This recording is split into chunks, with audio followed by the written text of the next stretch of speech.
Welcome back to Success with Steven. My name is Steven Smith. On this channel, we discuss all things financial literacy. In this video, I'm going to show you the most effective method to hide credit card utilization, so that way you can boost your credit score fast and turn that boost into credit approvals. You need to structure your credit in a way so that banks see the strongest version of your credit profile, because here's what most people don't understand. You can pay every bill on time, you can have years of credit history, you can never miss a payment, and you can still get denied for credit cards, loans, auto financing, apartments, business funding, and higher limit credit cards simply because your credit card utilization is too high. And the frustrating part about this is that sometimes your credit score can be destroyed for balances that you already paid off. You might swipe your card, pay it off before the due date, never pay a dime of interest, and still wake up to a lower credit score because the balance reported before your payment was actually posted. And that's just one example of why you may have high utilization. So timing does matter, and this strategy also matters, and that's the reason why in this video, I'm going to provide you with multiple ways to hide your credit card utilization. So without further ado, let's get right into the video. Before we discuss the strategies, you need to understand the foundation of how high utilization impacts your credit score. If you're a regular viewer of my channel, then some of this information will be redundant, but let's briefly cover this for the new viewers. Now, most people think their credit card balances report on the payment due date. That's not how it actually works. In most cases, the balance that reports to the credit bureaus is the balance on your statement closing date. That statement closing date is different from your payment due date, and this is where people really mess up. They think, I paid my bill before the due date, so why did my score drop? Your score dropped because the financial institution may have already reported your statement balance to the credit bureaus before you made the payment. So you were never late and you didn't do anything wrong, but the credit bureau saw the high balance and that's what dropped your score.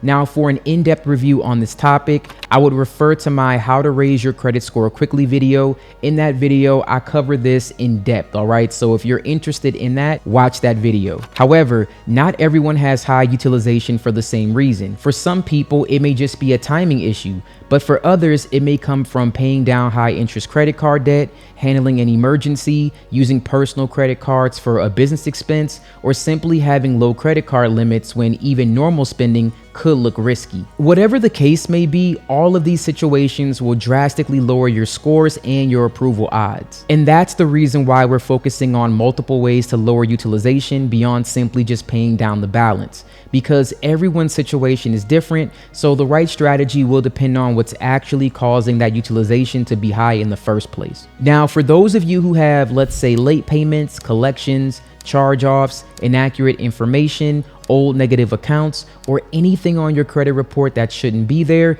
utilization may not be the only thing holding your score back. Even if you successfully lower utilization, which can be difficult unless you're just simply paying down the balances, those negative items will still make it harder for you to get approvals. Because banks are not just looking at your score, they're looking at your full credit profile, and this is where Rising can really help. Rising is an all-in-one credit repair platform that not only gives you access to credit reports and scores, it also shows you what may be hurting your credit, and it helps you take action with tools like a custom dispute template and bureau response tracking. You also get personalized credit game plans, score tracking, goal tracking, education and guidance on products like secured cards and credit builder loans. It also includes rental and utility trade lines with 24 months of back reporting payment history. That means you can add up to 2 years of on-time payments and 2 years of account age instantly to your credit profile. Right now, you can access your credit report through Rising's $1 7-day trial. There is a link down in the description below. And with all of that said, let's get into these strategies. The first way to hide utilization is simple. It's to increase your available credit. Now, this is one of the most overlooked strategies because most people only focus on paying down the balance. But utilization is a percentage, which means there's two ways that you can improve it. You can either lower the balance or you can also increase the credit limit. For example, let's say you owe $2,000 on a card with a $4,000 limit. That would put you at 50% utilization. But if that same card was increased to an $8,000 limit, that same $2,000 balance now drops to a 25% utilization. You didn't pay down the balance at all, but utilization still improved because your available credit was increased. Now, this is why credit limit increases can be so powerful. Now, you still have to be strategic when you request this limit increase. You don't want to ask for a credit limit increase when your score is at its lowest, or when your cards are maxed out, or you have a recent late payment, or your income looks weak. You want to ask when your profile is in the strongest position possible.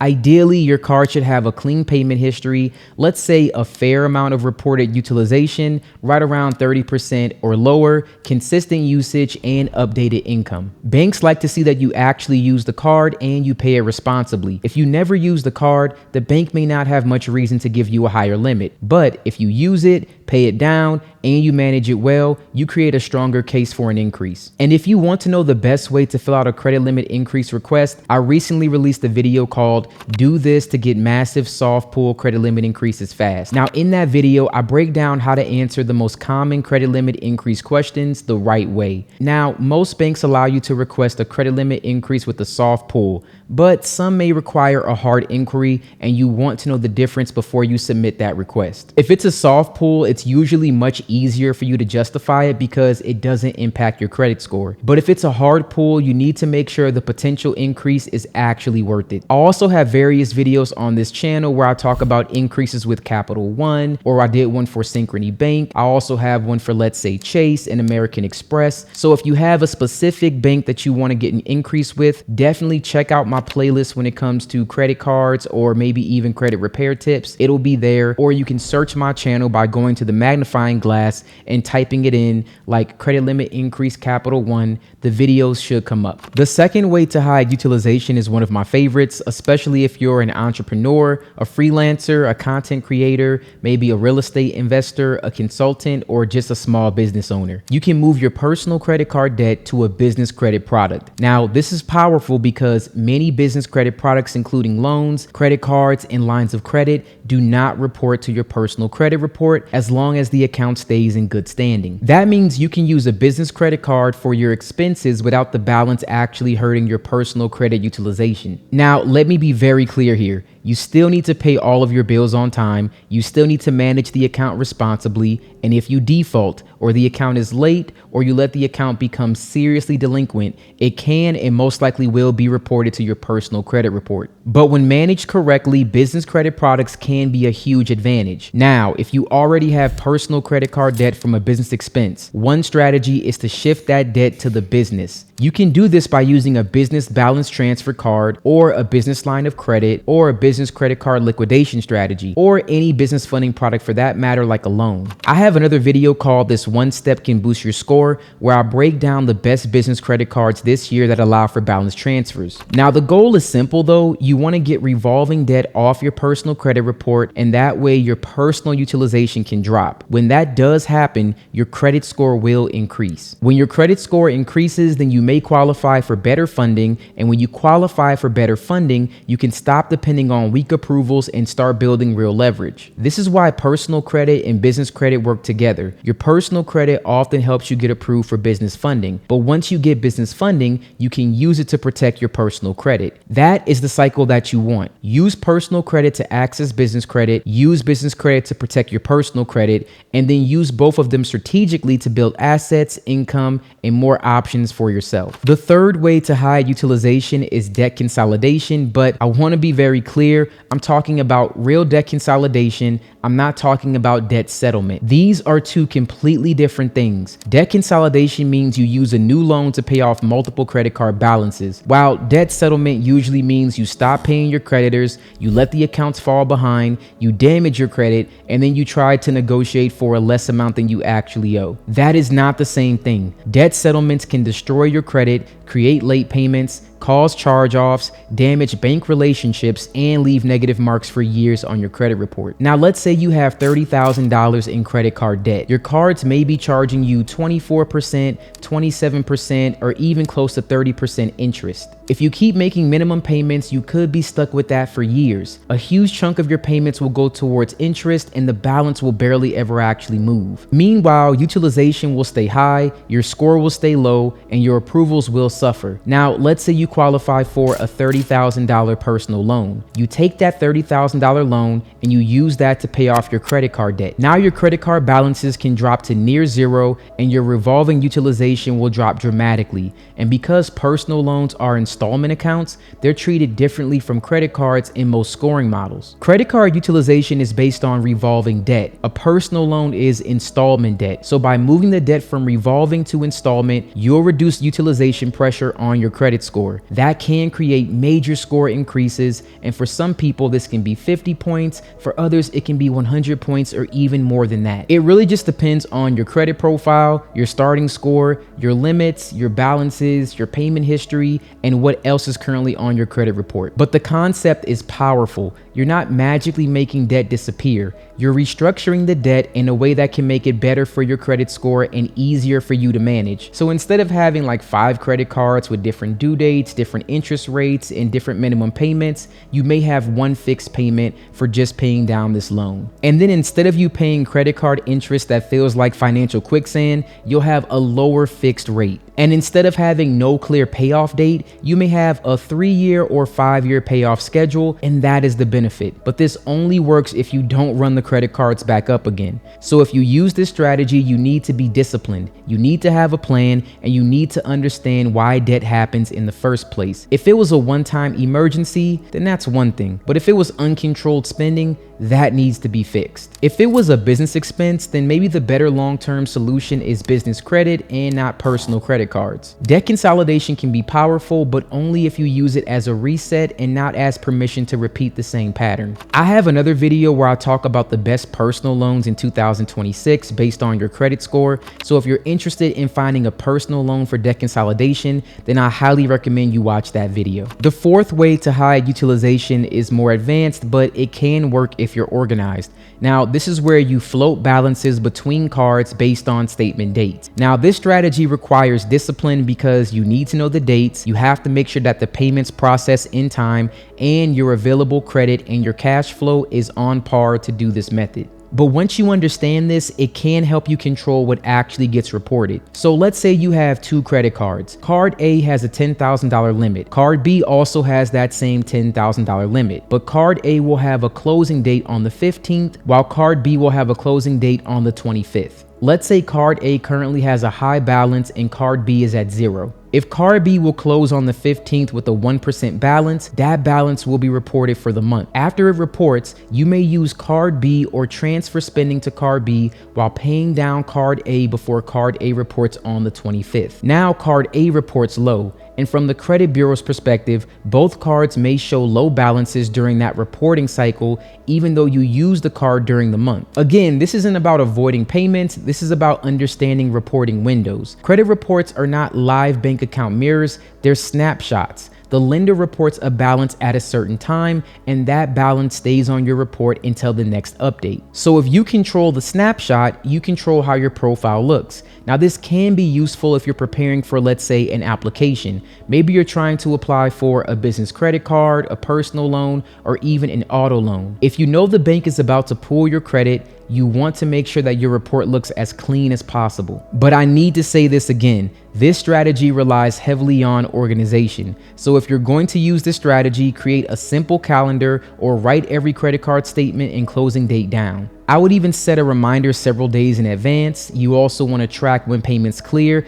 and try not to cut it too close. The best credit strategies are boring, repeatable, and organized. And the people who win with credit are not always the people who make the most money. They're the people who understand the rules and play the game very carefully. Now, if that really wasn't a thorough explanation, I can definitely make a video on this float reporting date method. Just let me know in the comments below if you'd be interested in that. The fifth way to hide or reduce utilization pressure is using 0% balance transfers, but using them strategically. Now, a balance transfer allows you to move debt from one credit card to another one, often with a promotional 0% APR period for a certain number of months. This can help in 2 ways. First, it can lower interest. Second, it can also help move balances from a card that may be reporting high utilization. Now, this strategy is not perfect because the new card can still report the balance. So if you transfer $8,000 from one card to another card that has a $10,000 limit, that new card will still report 80% utilization. That doesn't solve the issue completely,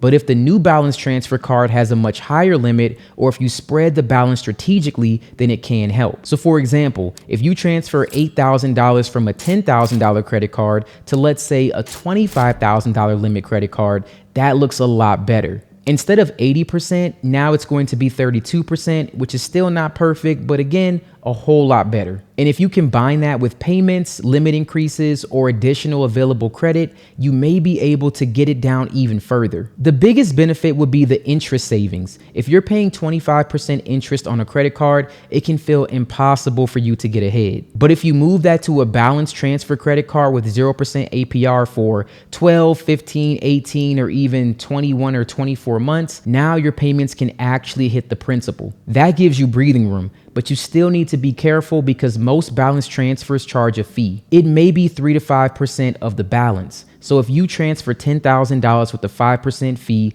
that will cost you $500 up front. It may still be worth it if you're avoiding thousands of dollars in interest, but you still want to do the math. Also, you need to know when the 0% period ends. You don't want to treat the 0% period like free money. You want to treat that like a deadline. If you have 18 months of 0% APR, divide the balance by 18 and create a payment plan. If you transfer $9,000, you need to pay $500 per month to clear that balance before the promotional period ends. And that is how you use this strategy correctly. The goal is not to keep moving debt around forever. The goal is to buy time, reduce interest, protect your credit score, and create a payoff plan. Now, some people will combine this with business credit cards and credit limit reallocations on new credit card approvals. Some banks allow you to move credit limits between cards under the same issuer. So for example, if you have multiple credit cards with one bank, they may allow you to reallocate the limit from one account to the other. This can help create a larger limit on a credit card with a promotional offer,